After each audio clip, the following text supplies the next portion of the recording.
Buddy, and welcome to the episode that is already a mess of the final split. We don't know what day Just of the how week I it like it. is. That's fine. We don't know what episode number we're on. We might not even have the right names on the screen, but at least we're here. Happy to be here for another episode. Returning this week after a week break in the green box, we have Sinister One. Welcome back to the show. How are you, my friend? Doing well. Glad to be back. I missed you guys last time Missed around. you guys. Missed you too. I was gonna say you guys, but it's just you. It's unless you're gonna count as the guys. I don't know. Well, there is somebody else over here, but hey, stay over there. What are you doing? Hey. Okay. Oh, All right. all They're right. not coming on camera. Don't worry. Okay. We're okay.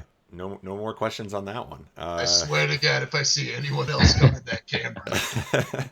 Also holding people prisoner in the red box, we have Spike Vegeta. What's up, everyone? All right, Welcome to Spike. episode Who 7. are you keeping off the camera tonight? You got some people in the room there. Got some partiers waiting for the show to end.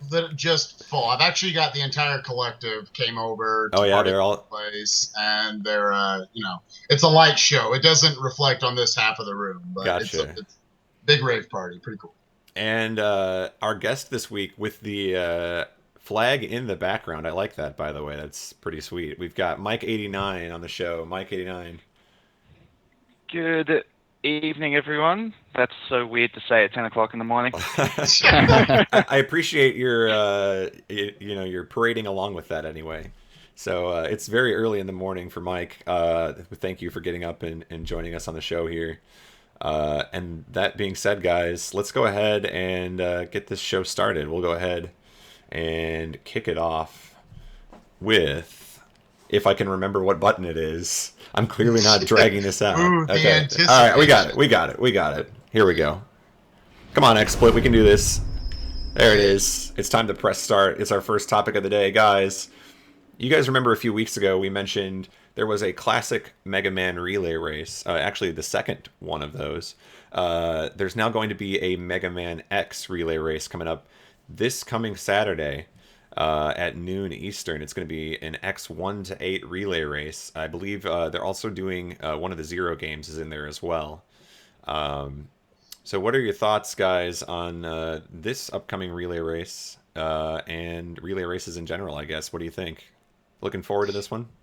I love these events. I love whenever people try to come together and make these tournaments, these relay races. I feel like they're real kind of, I guess, celebrations of the community that is built up. Is that, again, a lot of us have been exposed to, obviously, the Caleb Harts and the Tikis of the world with Mega Man X. But now some of you might know the name of Akatiru by the end of this relay, who's actually got a really solid time and low percent. And, he maybe averages 10 viewers. But the fact that there are some kind of, again, big name runners that are going to be a part of it, I think that's going to help bring people in, and they'll stay for the fact that there are, the Mega Man X speedrunning community is so huge.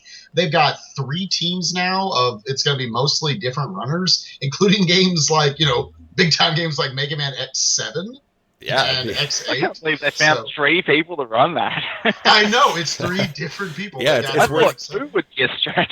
I was gonna say it's worth noting they do have 3 teams for this competition. So yeah, like you mentioned, there are some big names in it. I know Caleb and Tiki are taking part in the X1 side of things, but beyond that, I think it's safe to say that maybe past X1, X2, the names start to get less and less familiar to people. Yeah. So it's going to be a good opportunity for some new names to get out there.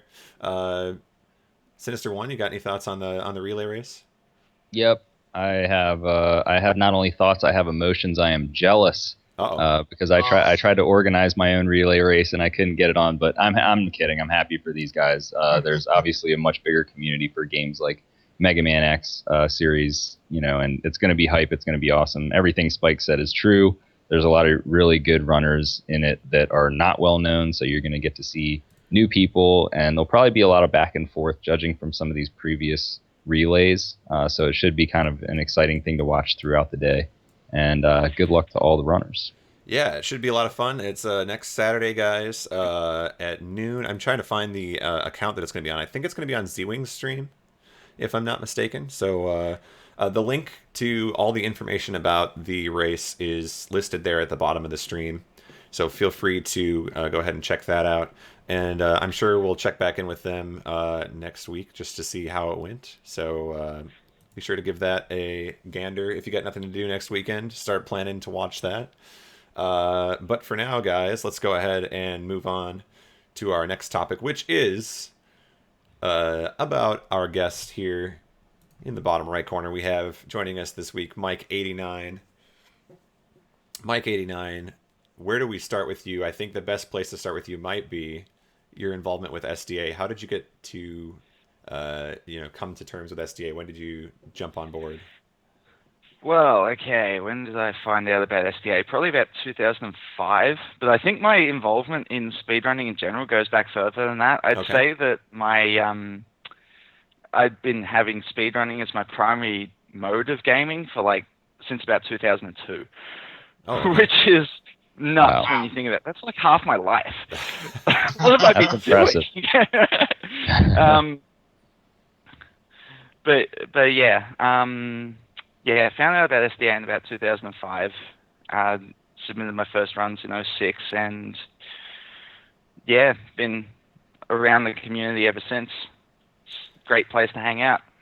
Now, when you first found SDA, was it primarily because of your Sonic runs, or were there other games that led you to SDA? What brought you there? Actually, no, it wasn't Sonic at all. It's funny because at the time there weren't any Sonic runs in SDA, not one. Okay. And the first thing I remember watching was the mini games in Super Smash Bros. Melee, and I was thinking, I've got some decent break the targets times. And I see Ganondorf in 5 seconds. Like, no, that's not how that works. I'm kind of curious about this pre-SDA gaming. You said since even before you discovered SDA. Can you tell us a little bit about that? So some people around might know the Sonic Center. That's where I kind of cut my teeth, if you like, learning the classics in particular. And that started at the end of 03, and that was born out of the Game Effect Hughes board where we'd been competing for a little bit before that. So, yeah, that's how far it goes back. There are always stories about, I know I personally like to, I guess if you want to call it, speed running. When I was a little kid, just wanting to beat games as fast as possible. I remember stuff like Mario World, Mega Man X. Did you find yourself, even when you were young, trying to beat, obviously games like Sonic lend themselves to speed so much. Did you find yourself doing that as a kid? Or is it really only a recent thing?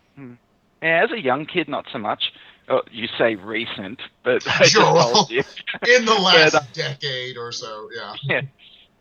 But yeah, as a young kid, not so much. Which is kind of funny because pretty much every speedrunner I've talked to since then has been like, I've been doing this since I was a little kid without even knowing what it really was. That wasn't the case for me. Like, I played through the Sonic games, way too much when I was a kid, but I don't ever remember going, oh, gee, I beat it in an hour yesterday. Let's try and beat that today. I don't remember doing that.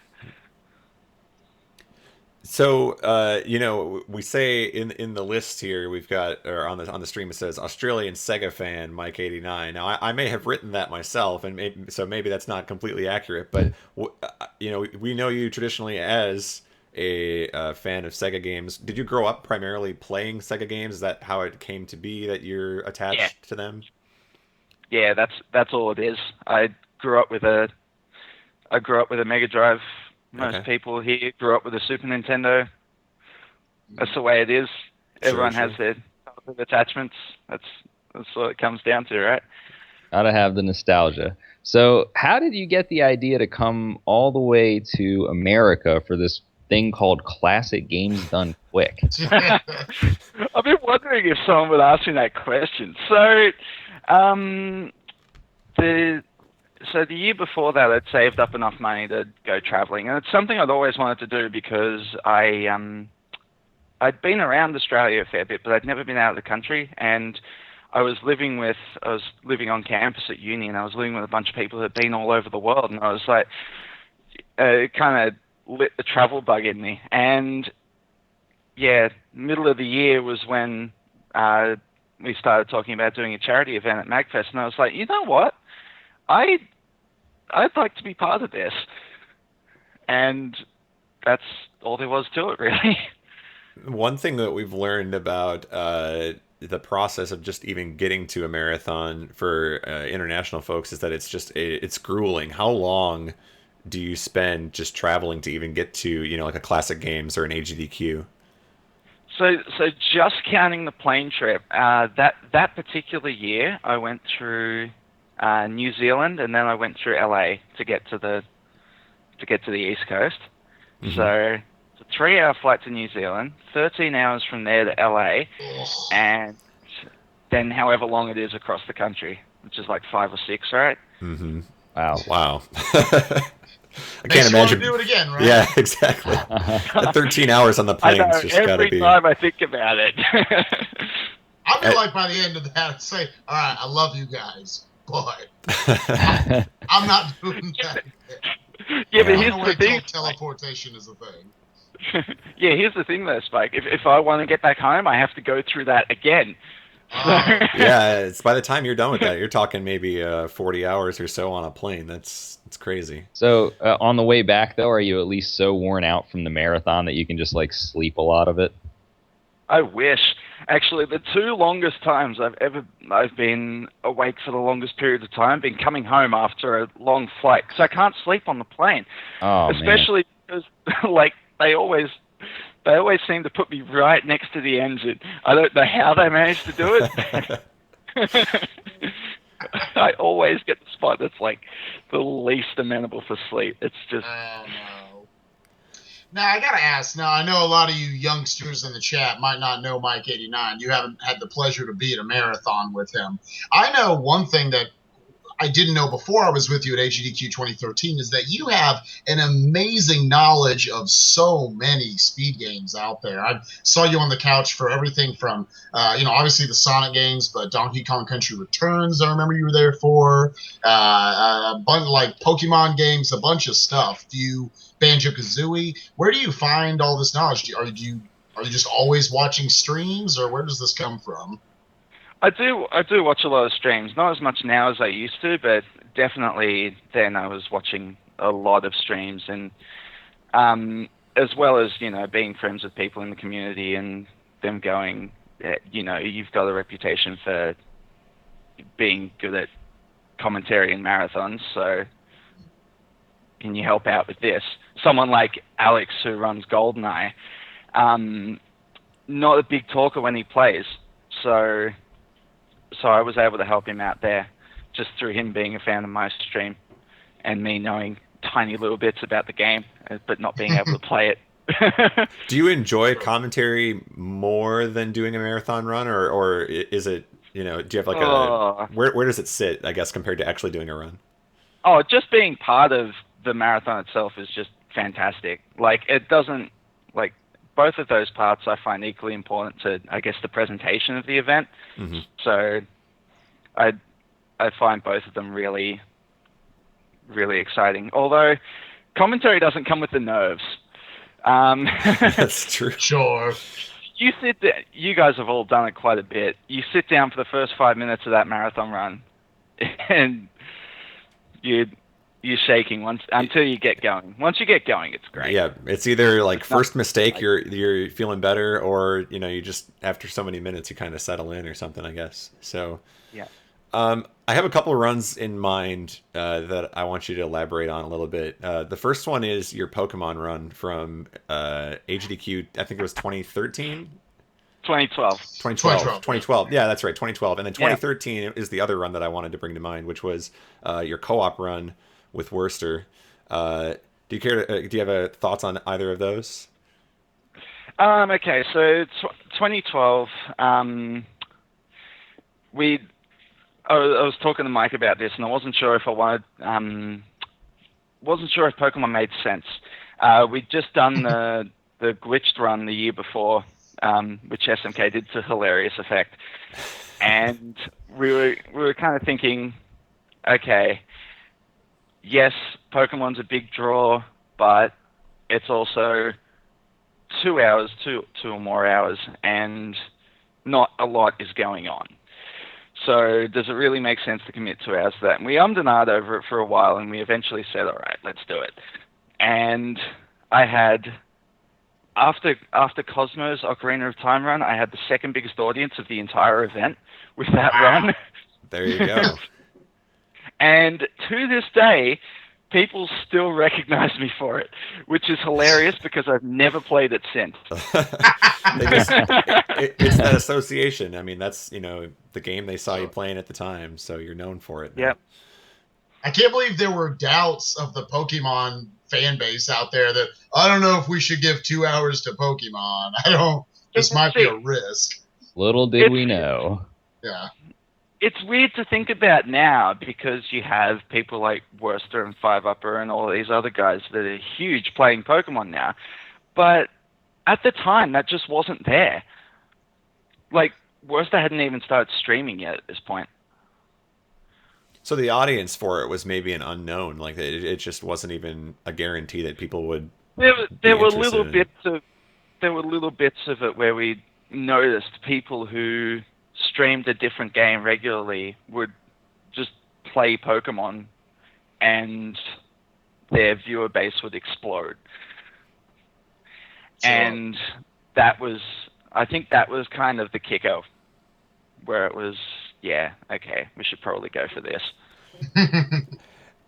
So then also you had the co-op run at HDQ 2013. I remember that room being absolutely packed too. Tons of people wanted to get in and watch that. Do you remember anything in particular from that run, whether it was gameplay related or I guess the banter going on as well?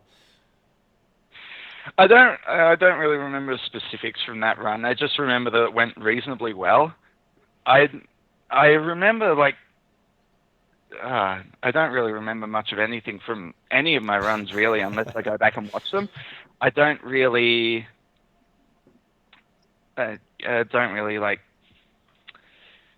remember details. Sure. I think most of let me ask you this: do you have specific memories just of doing that co-op run over the series of months with Worcester? Like, was this stuff something that? Yeah, how did you guys come to decide let's do this co-op run? Did you think the game just lent itself to it really well? So, and then, obviously there was that build-up. Good. Yeah, so we've been talking about doing this for years, and never really had the right opportunity for it. But I'd spent most of that year in England, and I was actually going to do that run with somebody else. But she never showed up. She wasn't going to come to the marathon because too expensive, And I came back home in September, and we just started doing it for fun. And I wasn't even going to come out to the marathon at that point.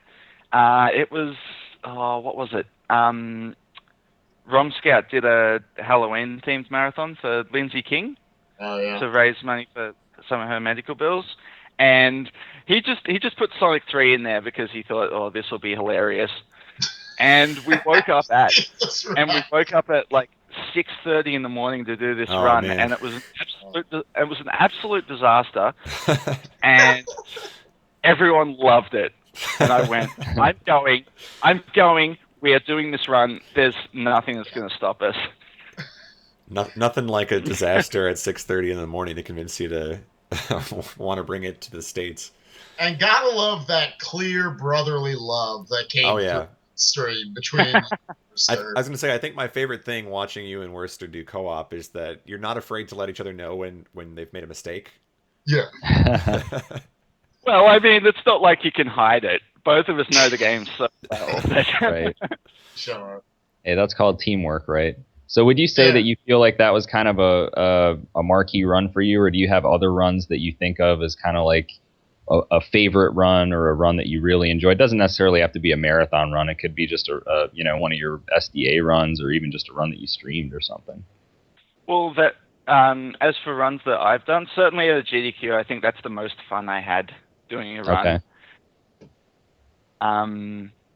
Just for the fact that it wasn't just me, that I was able to share that experience with someone, particularly that it was my brother as well.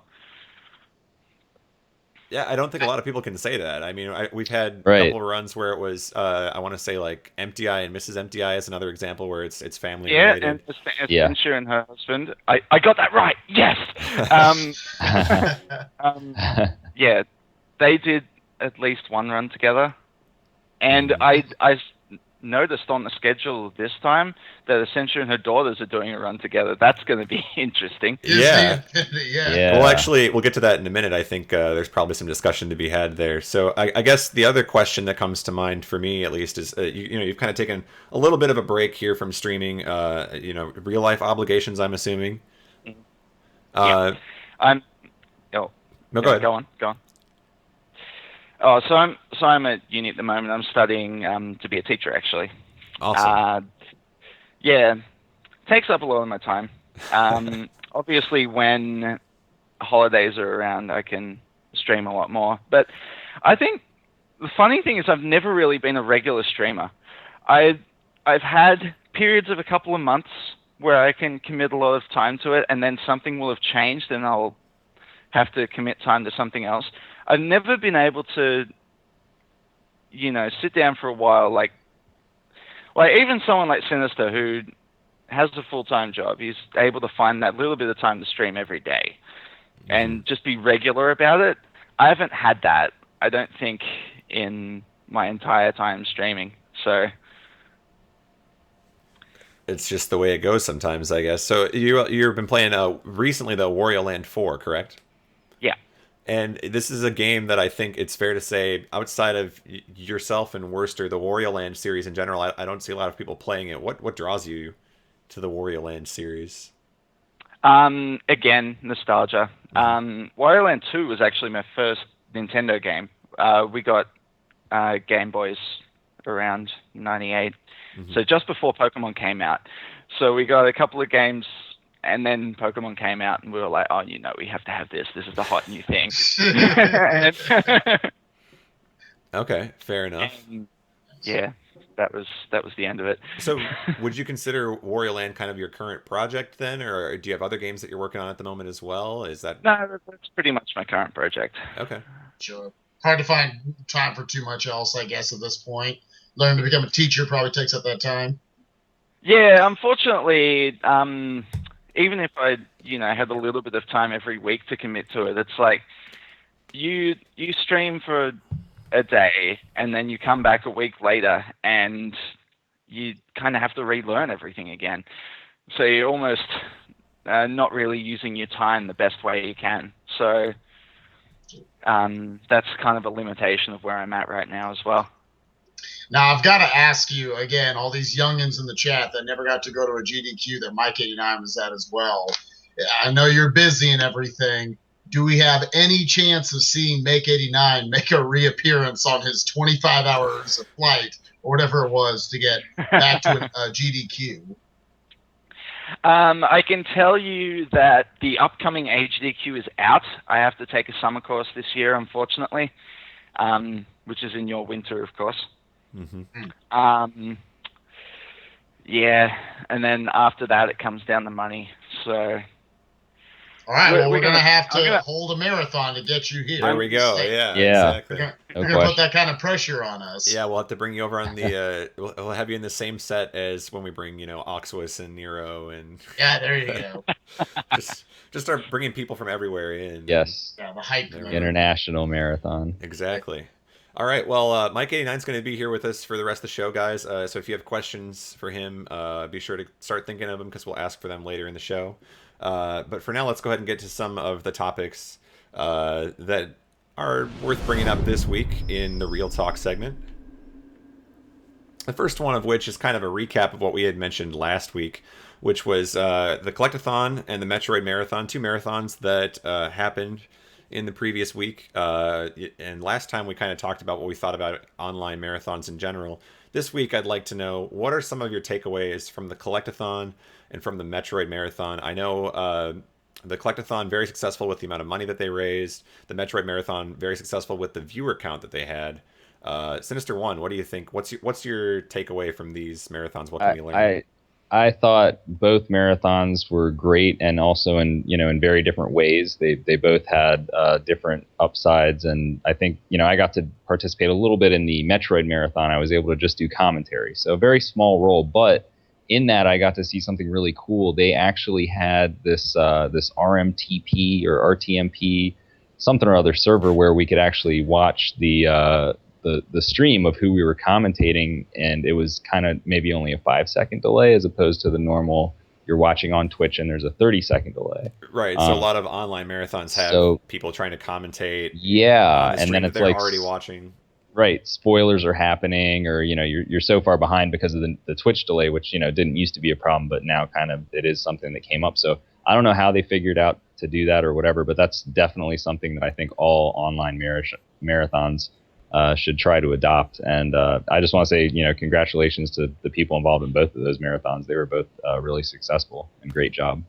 Spike, what are your thoughts? Yeah, there was a time last year when I think not just myself, a lot of people were asking, is there an oversaturation? We've talked about on this show a lot about online marathons, that we're having too many of them. What can we do to up the quality? And I think this potentially, along with stuff like SMW, two of the most successful online marathons, as Sinister said, for different reasons, but two of the most successful online marathons you've had.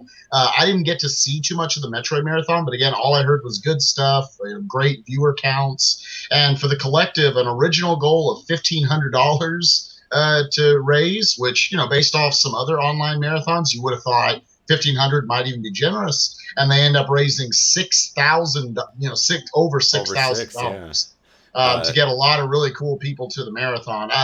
We joke about it a lot in the collective. I'm personally very proud to be a part of this group. They're just a group of guys that like to have fun, and I think that very much came through the marathon. It kind of had its own personality of, listen, we're not afraid to give 10 hours to Harvest Moon 64 and Mr. Weebles and have fun with that. That was the most enthralling 10 hours of farming and picking out waifus that I've ever seen. And, it was just, we all stayed in the call. I thought we were having fun. We never bothered abandoning each other. Every run was important to the group. So it was important to us. It never felt like there was a filler moment. And I thought that very much helped kind of liven up the mood for anybody donating, anybody just watching. The chat was always in a good position. Do you feel like people were watching for the conversation, maybe more so than the game, or maybe equally? Like that seems to me like the takeaway from the collectathon is that, no matter what game they stuck up on the stream, people were sticking around because they wanted to hear what was going on. It was a pretty funny group. I think that's something that helps the collective's individual streams in general. I know I've almost fallen asleep listening to the Andys and the Ivans and the Strikers of the world, just because they are such a funny group of guys and gals, not to exclude guys. But yeah, it's just, I don't know, a lot of fun conversation and great speed gaming at the same time. All these guys are so well tuned and trained to speed gaming at a high level while the rest of us are BSing on the other end. I will say that. So yeah, I definitely think that was a big draw for the marathon. I've been in other online marathons where it felt like, okay, here's the runner, we hit the timer, we set it up, and then everybody else goes off while that runner's doing their thing. And I don't remember many instances of that. So I really appreciate that camaraderie between everyone. Okay. Let me ask about the Metroid Marathon specifically. So that was a marathon that I actually think both of these were on the front page. But the Metroid Marathon, I feel like they really benefited from being on the front page. Their viewer count was sitting at something like over 2,000 on average, if I remember correctly. Yeah, they were sustaining a very strong viewer count. And, they were doing a good job. And, I think the games are popular. They're not like the most popular games, but, they had 3 different versions of Super Metroid. And I will say this, I was a little surprised at the numbers. I thought they actually exceeded expectations, and I think most of them would probably agree with that. But I think that's also a really good thing. It just shows how much more attention some of these marathons are getting, and especially even ones that might not necessarily be raising money or anything like that. It might just be like a theme kind of thing. Which, before I throw it to Mike 89, because I definitely want to hear what he has to say, I do want to just say there is one marathon coming up that's going to be run by Bad Breaks, and the theme is NES games. It's strictly NES games. Nice. And not only that, but he's being a little strict with who he invites to this. If you're going to play an NES game in this marathon, you have to be the current record holder also. Oh, wow. So it's going to be like just no top second tier. places. Wow. Yeah. Well, if we can't get world record number level. one, then I think as long as you're in the proximity. But the idea is a little more theme to it, a little bit more fine tuned than just a general all-purpose marathon. I kind of like that. Mike, what are your thoughts on some of these marathons? Did you get a chance to watch them? I saw quite a bit of Metroid Marathon. Didn't get to catch any of the collective. I was a bit busy last week. Metroid Marathon. Really enjoyed that. I just wanted to say about the RTMP thing, which sounds like a great idea in theory, but I remember Kirby saying that there were a couple of issues with the quality with the restream setup. Which is kind of unfortunate. But so when you're saying the quality on that, are you saying the quality that was shown onto the stream, or the quality of the one that you guys were watching in the call?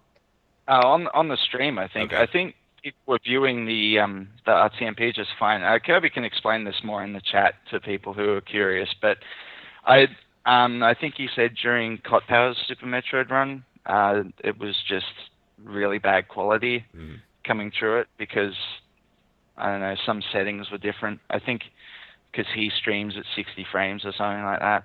Okay. One other thing I thought that maybe you might have caught on to then, it seemed to me like in the Metroid Marathon, it was more game-based as far as how the organization of the schedule went. So if it was Metroid Fusion, you'd get your 1% run, and then you'd get your 100% run back-to-back. So you kind of grouped everything Fusion-related together. In Super Metroid, it seemed like it was 14% and then 100%, group that together. It was actually 14 in any. 14 in any, sorry, yeah. I think, and I can't speak for Kirby Master, I think, who made the schedule, but I know that it's easier for, because Zos did 14% and any percent. Sure. So I think the idea was to just, so that a runner didn't have to kind of get integrated into the system more than once. So it's just kind of like you're already set up, let's just have you do your runs, and then we can move on to getting the next person set up. But I guess my thought on that was that I don't think it really seemed to affect the viewer count at all. It wasn't, seeing the same game done multiple different ways didn't really impact whether somebody stuck around or not. So I thought that was kind of cool too. Well, yeah, I think it shows that, the diversity of the categories. When you talk about 14% versus any percent, it's like two totally different games. And especially with Super Metroid, I mean, that game's got so many categories, and, they all have their own kind of certain flavor to them. So yeah, I agree. I don't think it took anything away from it. Okay. All right. I want to move on. Let's go ahead and talk about something that's on everybody's mind now. The Summer Games schedule is finally here. We've had a chance to look through it and see what's all on there and what isn't. I want your initial reactions to the schedule. What looks good to you? What do you think is maybe a little concerning? Just initial reactions to the schedule. Yeah, well, looking at the first thing that jumps out at me about the schedule is that, and let me explain myself before I get totally knocked out for this. It almost looks like unorganized and a mess. And what I mean by that is there aren't many clear blocks of games in the schedule. You of course got the classic Mega Man block with again all the classics there. And if you scroll all the way down at the end of the marathon, you've got a couple of you got Mario block. You got Mega Man X 1 and 2, Half-Life 1 and 2, a couple of Zeldas, a couple of Portals. But the rest of the marathon, it feels like it's kind of a strung together, like you might have 30, 40 games in a row, literally, that seem to have not much to do with one another. And I wonder if I'm a viewer looking at this schedule, if there aren't, I don't see those just packs of games that that is speaking to me as an audience. I might be able to pick out individual games and how much that possibly could affect things. I don't know if it hurts things or not, because I will say I feel like Rom and the crew put together a very strong schedule of games. So I don't know. It's something interesting to think about. And the other thing I'll point out, obviously on a lot of people's minds, I thought Rom did a great job with a lot of the games that are in the primetime slots. I love seeing stuff like Lost Vikings, Mischief Makers, obviously the Mega Man series. But you do have some big name runs like Skyward Sword and Thousand Year Door that are in those graveyard slots. And, everyone's been clamoring for those games to make the schedule again finally. Does this take some of the shine off of, I guess, them finally getting those opportunities that will let you in, but you have to be in graveyard slots? Well, so, I kind of like that in a way. I mean, I understand what you're saying. That's a very, very good point. But I do like the fact when in any GDQ, if prime time allows for a few more games than just one game, because it's just like that's the one game and that's it. Because I mean, those are long games. Let's face it. So I think it's kind of cool to get a few more games into the prime time. And I think, as long as that's not the case all the time, sometimes it does need to just be the one long game and sometimes it needs to be a couple. So there's kind of that diversity, but that's how I'm feeling on those two games in particular anyway. I know I personally... Go ahead. Hold on, Mike 89. Go ahead. Yeah, let him have a shot. I am going to agree with that. I think at this point in the GDQ, if you're offering that long a game and it gets in, I think to some extent you have to go, yeah, it's probably going in the graveyard shift. Just for length. Like, just on that alone. I don't think it's any kind of indictment on the quality of it as a game. I think it's just practicality. Like you said, you really want those primetime shifts to be kind of continuing to go through games. Right, because if I'm a viewer and I tune in at 6 p.m. and it's Skyward Sword and I don't want to watch that, I'm out. Right, that might be the only time during the day that I can watch the marathon, and I've got one game. It's either I like it or I don't like it. So I guess the question then is, do any of you think Thousand Year Door or Skyward Sword is a primetime game, or is that maybe the reason that we're seeing them in the graveyard? I mean, I certainly think that they could be prime time. It also depends on the day because, earlier in the week prime time versus later in the week prime time is a different thing. Mm-hmm. So that can factor in, but with the it's really just the length issue, I guess. And the point that you guys made about you either like it or you don't, that kind of makes things a little bit tough. So it's hard to pick games for prime time. It's got to be one of the hardest things for the organizers to do, to say, hey, these are the games that we're putting in prime time. Mm-hmm. Yeah, I know we talk about length a lot. I just want to make it clear that, and I hope everyone's in agreement with me, that just because a game is long does not mean it should go in graveyard shift. If there was Ocarina of Time 100%, let's say, which is a similar length to both of these games, isn't that in prime time or is that a graveyard shift for you guys? I think based on what we've seen in previous marathons, it would probably get a little bit better slot. Yeah. Yeah, sure. Well, it happened last year, didn't it? Mm-hmm. And it was set up for like 6 o'clock on Friday night, so So other reactions, Sinister One, did you have any other thoughts as far as just looking at the schedule? Anything that jumped out at you as maybe surprising or? I'm kind of glad that Spike said it first, but just it does look a little different from other schedules in the past, just for the fact that it doesn't kind of have those blocks. And I'm not sure that that's anything because of the organizers. I mean, it's really just, games are offered. Mm-hmm. They choose the best list of games, and if that happens to lend itself to blocks, then great. Hey, let's make blocks. But I think this year, or this GDQ anyway, it didn't tend to lend itself to that kind of a setup. So it's something that's definitely a little different, and I'm interested to see how it goes. I really don't know what to expect because of that. And one thing I will say about ROM and the committees, I'm trying to get inside their heads, but their mindset going into the games, the weeding out what games they wanted, I felt like instead of them saying, all right, let's have 2 or 3 games from a series, I felt like they made a real conscious effort to try to give every series a shot. Like, you got one Spyro game in there, you got one Ape Escape game in there, one Rayman game in there, you got a couple of freaking Commodore 64 games in there. Right. So I think that is kind of how we ended up with this sort of list, as opposed to a lot of, here's the Ninja Gaiden block, here's the Sonic block, here's all these. I mean, Garrison's playing Donkey Kong Country, very capable of playing both 1 and 2, but he's going to play. But it's just one. Yeah. But and what I will say, to the organizers, is the one thing that I do love about this schedule being this way is the diversity. Mm-hmm. Yes. I would say this is hope definitely this the most diverse schedule that we've had yet. So, I think I think it'll work. It's safe to say there's something for everybody in the schedule. It's not Zelda heavy. It's not Mario heavy. It's not Final Fantasy heavy. I mean, you got a little bit of everything. Let's just a couple more things that came to mind. Just want to get some reactions on this. What are your thoughts on Final Fantasy VI? Correct, is ending the marathon. That's ended a marathon before. Is that correct? I believe it has. Ended classic games done quick and was. Yes, classic game and summer games done quick. So it's actually ended 2 marathons before. So this is its 3rd time. All 3 times it's been in, it has been the closer. So that again, that speaks to they feel very confident about the sort of money it can raise. It raised I think 40 to 50% of SGDQ 2012's donations by itself. Oh wow! So that's obviously some figures I think they're going off of. It's again, a lot of people are probably annoyed with the fact that Final Fantasy always ends it. They always go down that road. But the greatest thing about having Final Fantasy as the closer is, if you want to check out, you can. That's fine. But also for those who are sticking there, that gives donations like naming, file names, sure, stuff like that. Those are always going to be there the entire marathon. So even when everything else has been drained, even after save/kill the animals, which to note is the second to last game. So it'll be interesting to see how much money that raises by itself. Yes. But even after stuff like save/kill the animals is gone, you can always fight for file names. Well, let me ask Mike 89 this question then.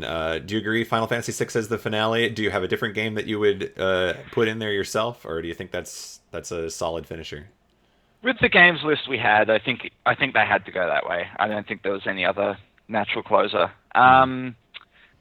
For exactly the reason Spike said, you've got character names that you're fighting over until the very end of the run, and God knows something will happen with like best Final Fantasy or something like that. But always seems to, but we won't talk about that because I'm sure nobody wants to be on donation tracking when that's going on. Just one thing from me, I've got a bit of a complex about this, but if you go to where the Sonic games are, go back through Games Done Quick history and tell me how many times the Sonic block has been on the second day of the marathon. It's almost every single one. Really? Interesting. I never would have paid attention to that. Yeah, that's really interesting. It's not specifically like a time slot though on that second day. It's just always the second day. It's just always the second day. It's sometimes it gets here it's early afternoon. That's manageable. But like when Worster and I were there in 2013, it was more prime time in the second day, but always the second day. It's just. I feel like I have seen them kind of find an idea. Like I remember they've had Kirby games on the first day before. They just had Banjo-Kazooie on the first day at HDQ. They've got Tooie back again on the first day. Yep. All right. Go ahead. A couple more questions about the schedule. These are rapid fire, so just quick answers from each of you. Just want to get some reactions to it. What are your thoughts on Super Mario 3D World, the new Wii U one, kicking off the marathon? Spike? I think it's a great idea. I think it's a super popular new game. There's no donation incentive, so that's not a thing. I think for your opener, you either want a big name runner, like a I keep using BNRs, but either a Bonesaw opening it with that super hype mentality he's got, or you want a big game and this is being a new game, I think is a great choice. Sinister One, you think that's good too? I agree. Yeah, I mean they're kind of sticking to the formula here, and that's if it ain't broke, don't fix it kind of thing. So yeah, why not? Mike 89, getting the unanimous agreement there. Yeah, I'm not going to disagree with that. Strong opener. Sounds good. Yeah, I think it's fun. It's going to be something new. The one other thing that I would add maybe about the schedule, and maybe just get some quick reactions from you guys on, I feel like the bid wars this time around are not the strongest bid wars that we've ever seen, and that might just have to do with the games that were submitted. But we're talking about Mega Man 5 versus 6. We're talking about New Super Mario Brothers U versus New Super Luigi U. We're talking about Tomba 1 versus Tomba 2. Oh, that's what I didn't even notice. I think that's a bid war. The only big bid war that jumped out at me as people are going to fight over it is Ages and Seasons. I think that's going to get a little bit. I think so. Yeah. Of a bid The war two going. Metro Primes are a bid war as well, Oh, actually. okay. Yep, that's. And to be honest, okay. I'll wait till you kick it to me. I was going to go ahead. Let's hear it. I'm actually not crazy about most of these bid wars, as you brought up. Metroid Prime 1 versus 2. 1 just got featured at AGDQ, so I feel like people are going to be favoring Metroid Prime 2 anyways. If they're not, I think that's kind of sad, honestly. I would have rather just had Miles focus on 2 going into the marathon. I think 5 versus 6 is... I don't want to get too controversial with this, but I think that's a terrible bid war. Sorry, yeah, Golden. I was going to say, I'm not out to, toot my own horn or anything on that one, but I just feel like some of these bid wars, the one that I'm in included, it doesn't strike me as people will really rally behind them because they aren't really nostalgic games. Yeah, if you had Mega Man 1 versus Mega Man 2, I think that raises a lot of money. If you had Mega Man 1 versus Mega Man 10, I think that raises a lot of money. But you take 5 and you take 6, they're not really huge in the Mega Man community. If you've played a Mega Man in your life, it's probably not 5 or 6. If you've played... go ahead. It's a fair comment, but you don't have the runners for it. Sure. But people like Cypher and Toolkit coming to the marathon. Sure. I would One? say that I would love to see 5 versus 6 be like the biggest surprise bid war of them all. Oh no! I am with you guys. I think that it's probably not. That doesn't have the nostalgia value and all that kind of stuff. All the stuff you guys said, I agree. But sometimes crazy things happen at marathons. It's true. So I'm hoping for that. I'm saying, come on, let's have people just get. I guess my point is more. I would be really curious to see. Let's take like the Final Fantasy finisher, and let's take major Zelda finisher, and let's just throw them against each other, and one of them doesn't get to play. I think that if you really want to maximize bid war money, I think that's how you do it. You take 2 series that have Final Fantasy 7 versus Ocarina of Time, 100%. Right. You take 2 series that have huge fan bases and you pit them against each other. You don't take 2 games that are very close to each other and you only get one of the 2. I think if you really want to, I want to see like Kingdom Hearts versus Final Fantasy. I want to see Sonic versus Mario. I guess to that point, I've always had this feeling. It's a lot of times I feel like the bid wars are because it's like we don't want to put both of these games in the schedule. Yeah. So this is a cop out. We're going to just say you guys have to choose one of these 2. We're not putting them both in the schedule. So to put the 2 that's such a frustrating cop out because Golden, Darkterix, and Darkman all have to practice these games just as much. They don't know if it's going to be in the marathon, and it's over something that might raise $12. I'm just saying, who cares? You might be bidding whether you want to not hear Starman's theme at an SGDQ. I think this is their secret way of being like, all right, we've had 5 and 6 in a marathon. Everybody, you guys can't offer it anymore. We're gonna go back to 1, 2, 3, and 4. Right. I was gonna say, if it raises $0, 5 and 6 had their time. That's it. If it raises no money, does Mega Man 7 become the tiebreaker? That's all I want to know. I'm down for that. If that's the thing. All right. Yeah, I'm really like legitimately curious about some of these bid wars if they're gonna bring in the money or not. It'll be interesting to see when it's not the headline games of each series. I think it's fair to say that most of these bid wars, maybe Prime 1, Prime 2 is the exception, but even the Zelda bid war this time around, it's ages versus seasons, it's handheld games, it's not the major 3D ones. So I guess I'm curious to see how they'll do. That's something that strikes me right off the bat. Just to once again, repeat or echo what you just said. And what Niglaria said. Big shout outs to him. I want to see 2 series pitted against one another. I want to see something like a Final Fantasy versus a Zelda, or what a Mario versus a Sonic, and then have 2 fan bases. How cool would that be if the fans, decide the finishing game too? I mean, obviously, having a Final Fantasy at the end is a good thing. I think I'm not arguing that. I'm saying, you got your characters and things that are going to raise money throughout the end of the marathon.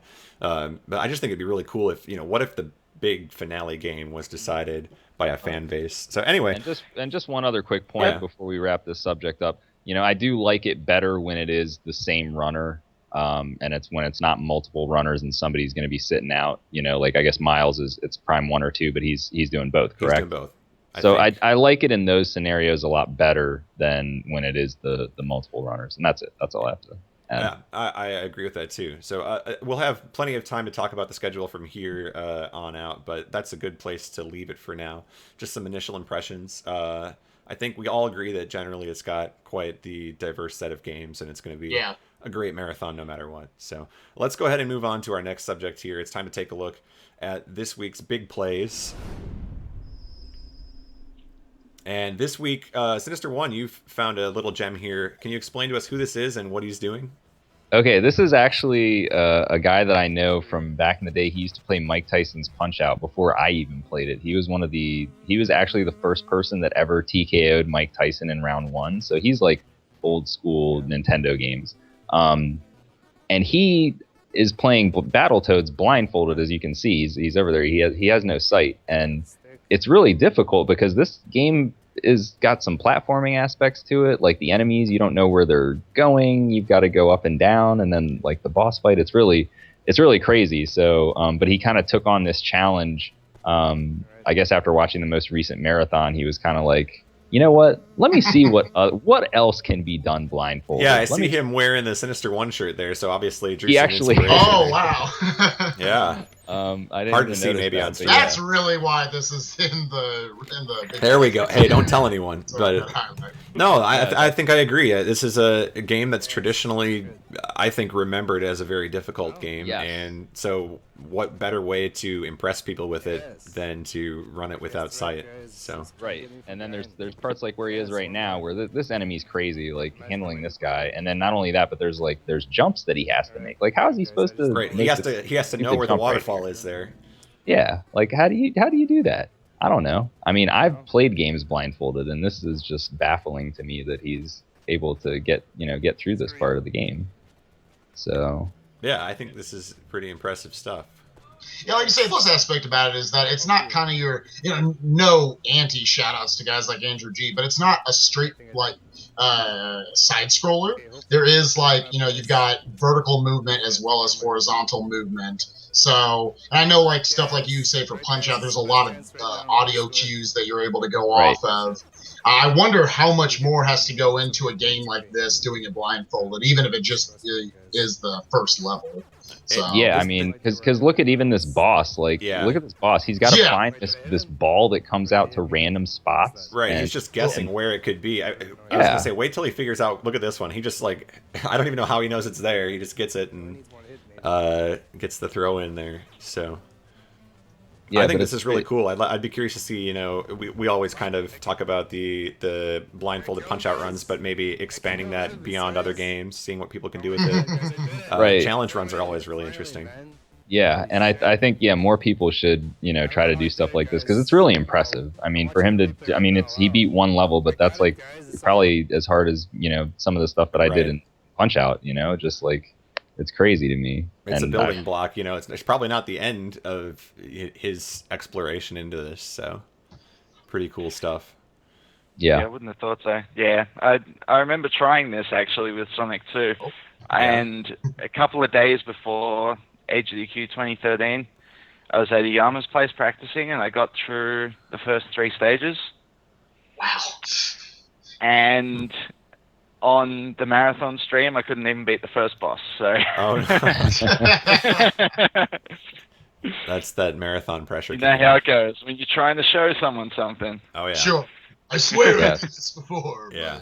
All right, guys. Let's keep it going here. We are running just a little bit behind here, so we'll try to wrap it up here. We're gonna go out of bounds for our next couple of topics. Talking about stuff that's maybe a little less newsworthy and maybe just a little bit more discussion worthy. So a while ago, Sinister One, you mentioned this. There was a tweet from Crystal, I believe, and we all remember seeing it, but we couldn't actually find the specific tweet when we were looking for this.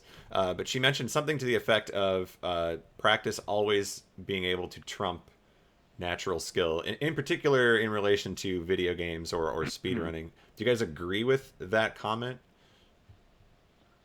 Well, yeah, and I think I'm not sure exactly what the tweet said. I just know that it sparked some debate, and like it got people debating about this topic.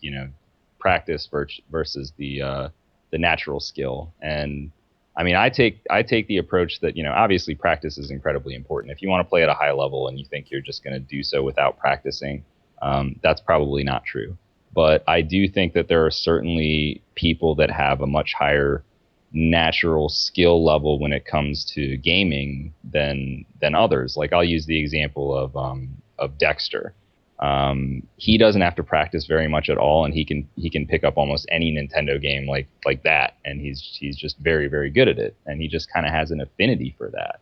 And some people just have that ability, and I think practice is what makes you great, but that natural skill is what can kind of get people to be great in a shorter period of time, or maybe to overcome any frustration factors that might prevent you from putting in the practice that you need. Okay. Mike, how about you? Okay, so there's a couple of things here. Firstly, when you're talking about games, there's always an upper limit. T.A. tells us this. There is always a certain time you can get to at which you can go no further. Mm-hmm. So there's only so much I think that skill can do for you with that considered. I think I find it hard to try and think what would be natural skill as opposed to something you develop with practice. Like, I'm struggling to conceptualize this. The only thing I can think of, and it's something that Josh the Funk Doc said a long time ago, the only thing that you might be able to say is something that you can't really practice is button mashing speed. Something like Contra, sure, where you're doing that constantly. Other than that, I really can't think of any situation in a game that you can't overcome by practicing it enough. Okay, Spike, what do you think? Yeah, I guess it's kind of building off of what Mike just said. Like, what are we exactly talking about by skill? That's such a general statement. I think a lot of speedrunning comes down to, at least when people ask me in my chat, what do you do? I think a lot of it is a mindset.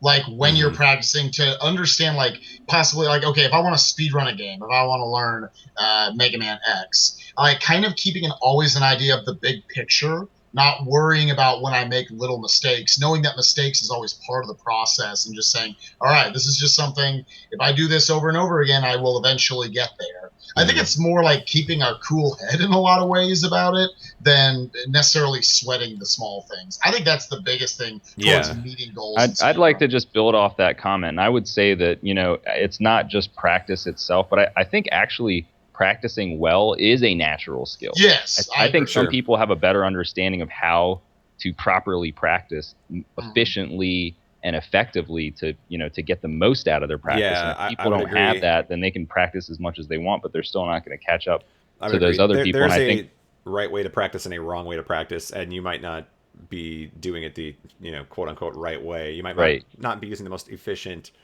use of your time, something like that. And one other natural skill that I would want to point to would be, you said there was a mentality to it, Spike, also. I mean, the ability to get past like difficult situations, to kind of keep your cool when things are not going well in a run, or to avoid, a lot of people talk about like choking a run, or, your nerves or whatever. Like, you have to be able to overcome that. And for some people, they just they have ice water running through their veins. Like, it just does not phase them. Sure. But for the majority of people are just going to get nervous. So I would say that's another natural skill to people that are they're constantly cool and they don't get phased by pressure. Okay. Well, I think we're all pretty much in agreement on that one, so we'll leave that one as it is and move on. Our next topic here, this actually just came up before the show. News of the year. Yeah. Take this one with a grain of salt, maybe. I don't know. Maybe that's the question that I'm going to ask you guys. But we had Worcester announce in a paste bin that as of today, not only is he 20, but he's going to stop grinding Pokemon runs. He cited the notion that it was taking too much of his time. It's not really valuable to him to grind out the runs. He wants to be more of a problem solver. So I think he's kind of illustrating maybe more that he enjoys figuring out what that best route is, but going about trying to actually get that run is becoming a little bit of a burden. So what do you guys think? First of all, do you buy it? Is he done running Pokemon now? What's your takeaway from this? How should we react to this? And do you agree with what he had to say? Spike got to go to Mike 89 first. Yeah, Mike 89. Spike's like I wasn't sure. He kind of like made this notion like pick me, but okay. I'm gonna throw it to Mike because Mike, you probably know him best. What do you think?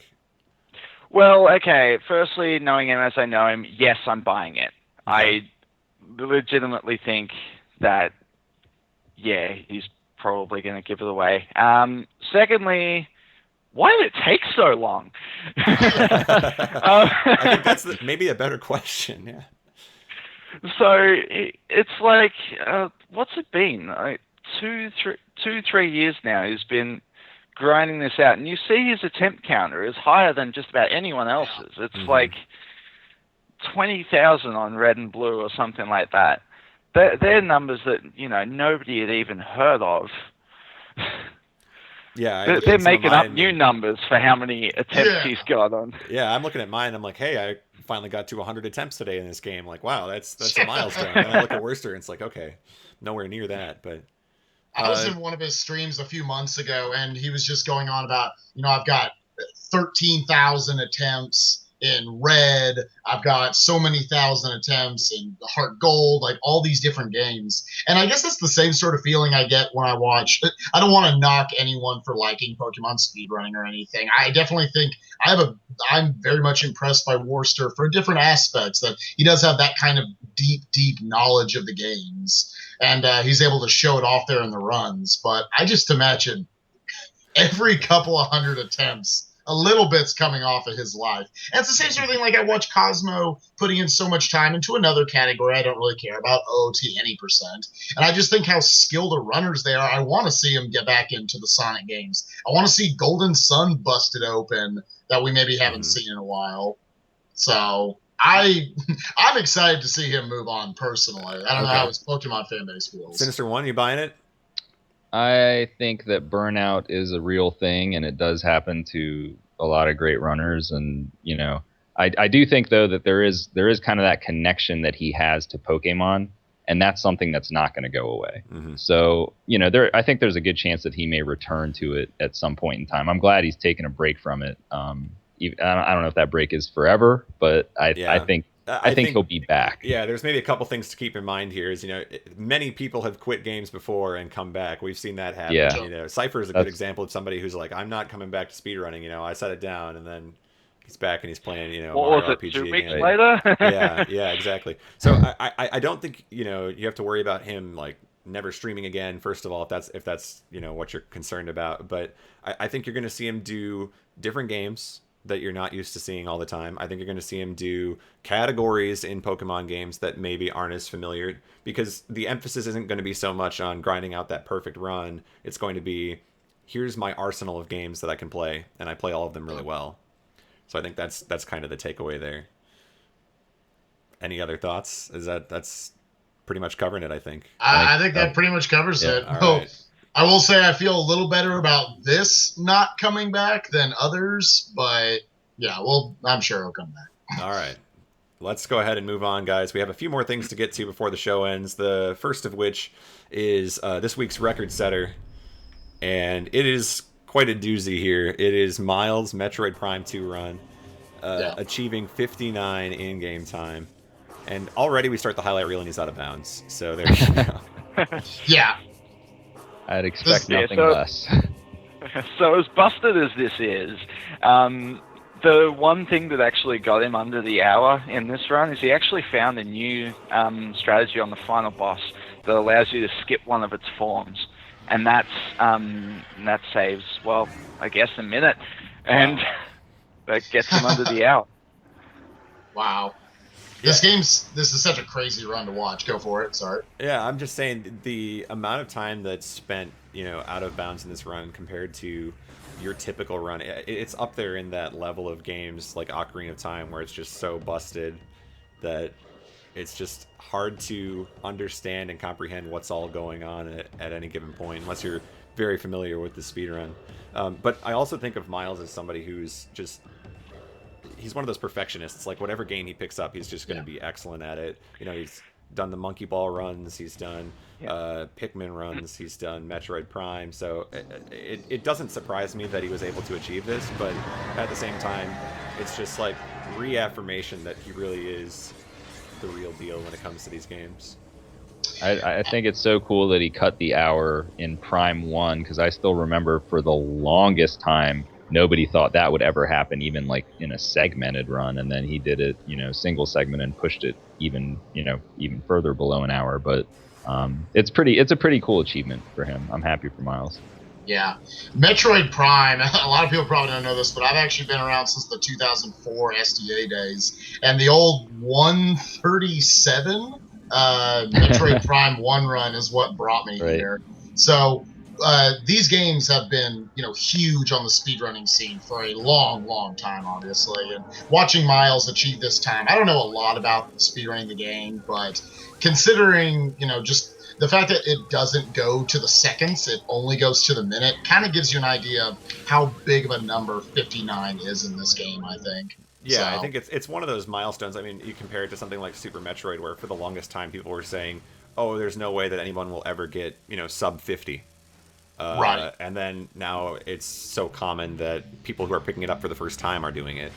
Yeah. So it's one of those things where it's like, here's the milestone now. I'm curious to see what happens to it in the future.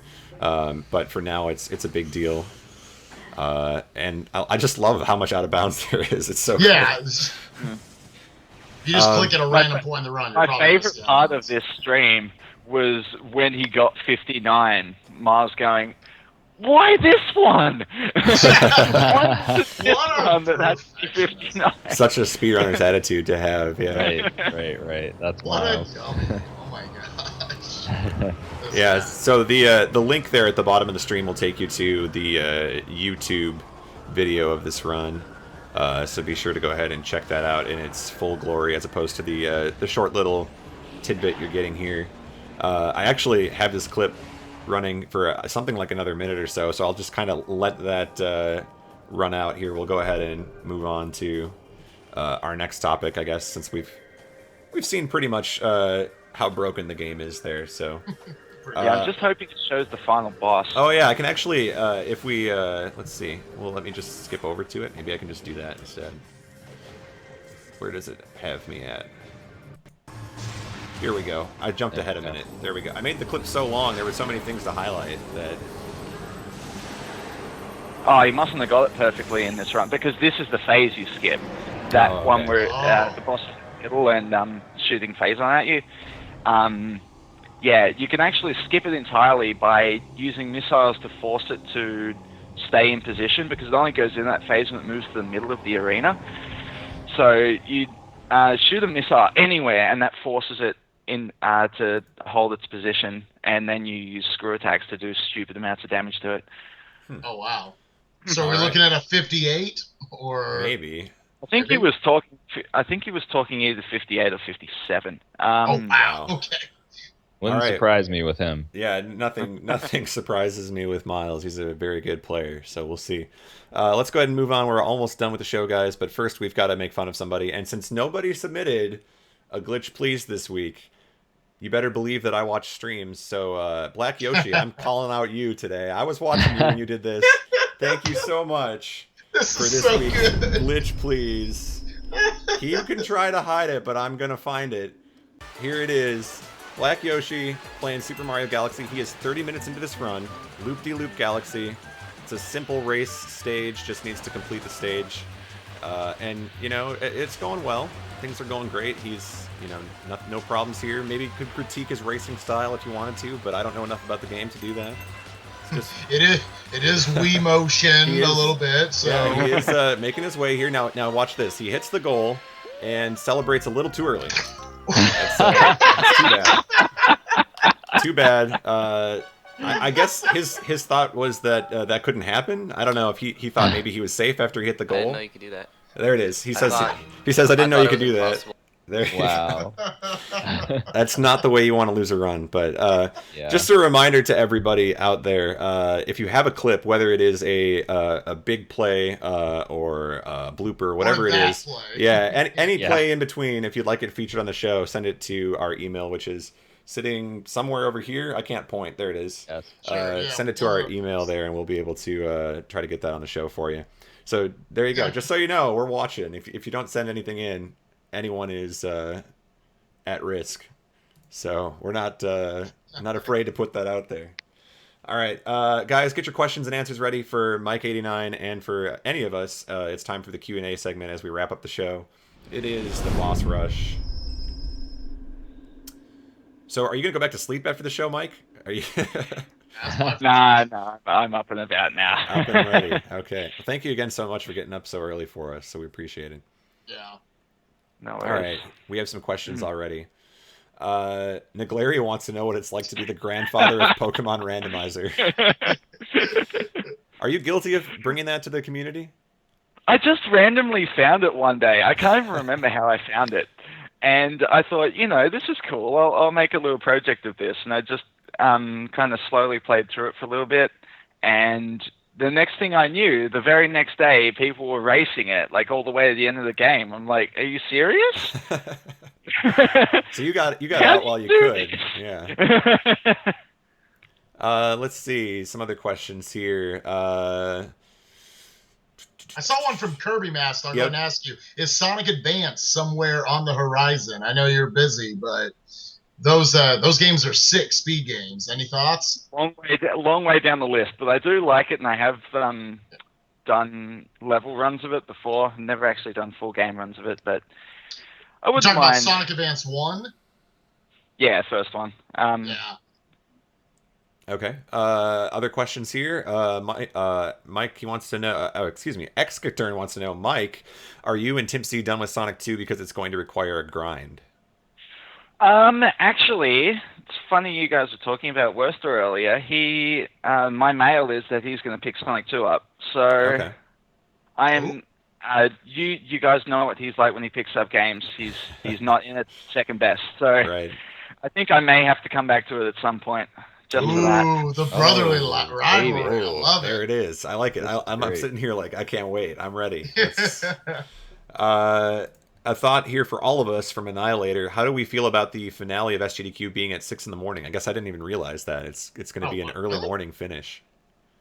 Yeah, I thought that was kind of an interesting choice.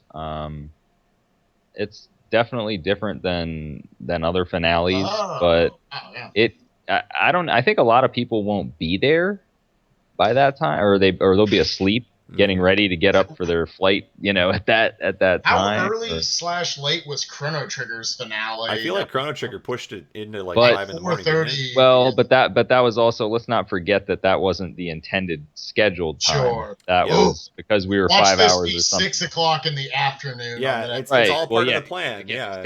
This could be at noon, possibly. So I'll be waking up for breakfast, and then. But I think, in the grand scheme of things, I guess, the finale, while it does have its place and it does have its importance. I think the actual runs are really what's more important. And, it was basically, I think Rom gave some comment about, would you have rather I had cut off, 6 hours more of runs so that the finale could have been bumped up. And I don't think anybody would be like, yeah, you should have cut, you should have cut. Yeah, more. right. So, I think it just kind of turned out the way. We don't need that. Yeah, right. All right, here's a question. You might have to explain this to us ignorant Americans here, but a question from Maddie who wants to know, who do you think is going to win the footy this week? What game? Spike. I knew it. Spike's just like... The footy? Is that like Hang an on, Oscar? Come on, you don't know about the footy, Spike? Come on now. Hang on, I did have to look at this question. He thinks we're talking about something that's not appropriate for the stream. I think we got to explain this, Spike. So you can look it up after the show. Mike still doesn't know he's playing. I didn't know we were talking about footies this week. I still can't find this. I still can't find the actual question. Oh. There's a lot of people wanting to know if you're going to stream your wedding. Is this something that I don't know about? No. No, that's not a thing. All right. Can I restream it? That's can I restream it? That's just, with French commentary. That's okay as long as I get all the ad revenue. Okay. We'll have to talk about that. Let's see. Any more questions? There's lots of questions about cricket here. I guess maybe just as in general question. can you explain your fascination with the game? I guess I see you tweeting about it all the time. I see. I thought you were going to say, "Can you explain cricket to us?" And I was like, I was gonna say I don't think we have time for that. Yeah, that's going to be a whole another episode. Right. Baseball, like 20 players on the field, right? There's 11 players on the field, and the batsman can hit the ball anywhere. So in baseball, you have just the limited 90-degree range. Right. In cricket, you center, right? They stand. The batter stands in kind of like the center of the arena, so to speak. They can hit it in any direction. Yep. Sounds weird. My American brain does not want to accept this. I'm just saying. Sounds too complicated. I don't know. But anyway, fair to say that you're a big fan, though? Yeah. I've actually been playing since I was 9 years old. Oh, okay. So. Who's your team? Yeah. Who we're rooting for? Who's your team? Well, most cricket is actually or at least that you'd watch is actually national teams. So. So you're talking the Australian team. Unless you're maybe you're a sympathizer with some other nation. I don't know. Maybe you could be. I can't just assume that. Maybe you. This is an interesting one. One of the big success stories in cricket recently has been Afghanistan, if you believe that. Oh, really? So they've actually got a quite successful cricket team. That kind of region of the world, India, Pakistan, is massive for cricket. So.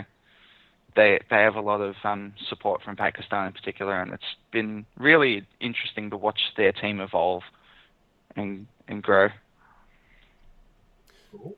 All right. I guess the only other question I have for you, since I'm not seeing, I guess let me just check. There might be one more.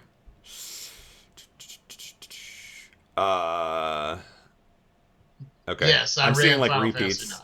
I'm seeing lots of repeats. I'm seeing some more AM questions. We already kind of answered those. So I guess my other question for you, Mike, is go ahead and why don't you go ahead and plug your Twitter and other things like that so people can know where to follow you.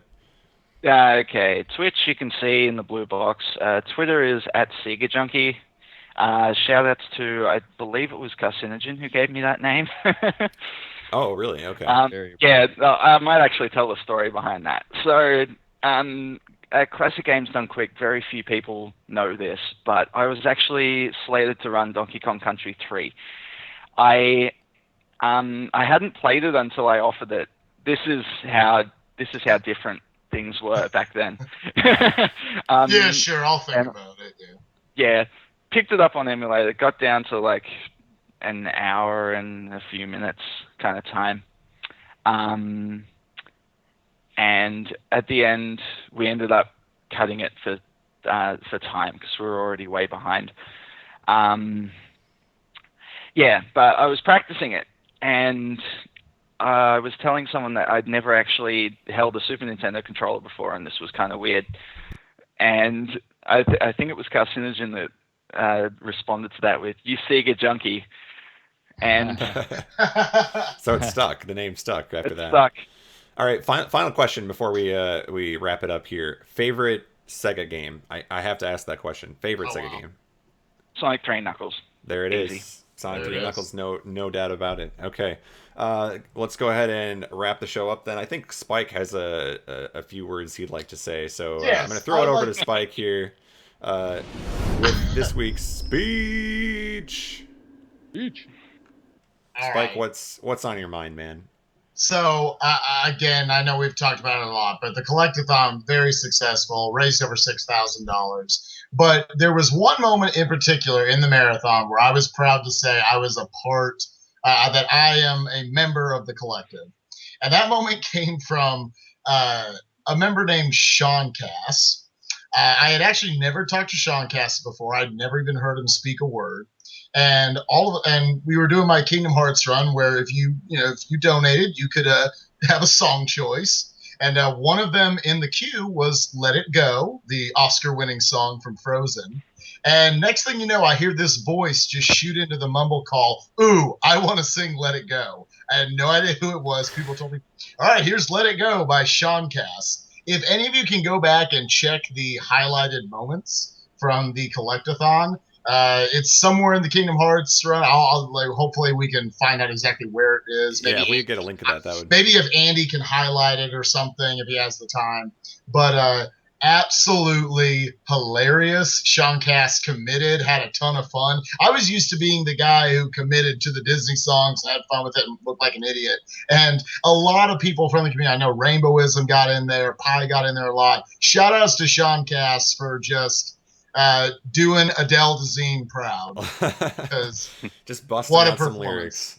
Yeah. All right, that's a good note to end it on. You guys are having a lot of fun there, so I'm sure somebody will highlight it for us and pass that along. Let's go ahead and find a stream, Spike, if you want to, that we can go ahead and read. Yeah, let's see what we got then here. While you're doing that, I'm going to remind everybody that next week on the show, we're going to continue our international trend here. TMR is going to be on the show, the Mexican runner. Going to be here next week, same time, 8 p.m. Eastern, the usual time. For the show. So thanks once again to Mike89 for joining us. My pleasure. And Spike and Sinister, as always, it's a pleasure. And all right, Spike, did we find anybody? Yeah, if somebody wants to, I'm having a hard time getting to it, but I think we're going to be rating Andrew G 1990. That's a good rating target, I think. Good choice. So he's not bad at this game. All right, why don't you rate him and tell him to let it go? Yeah, dude, there it is. Let it go. There you go. All right. On that note, guys, we'll see you next week here on the final split. But until then, just remember that your run is not over until you hit the final split. Have a great Easter. We'll see you guys next week.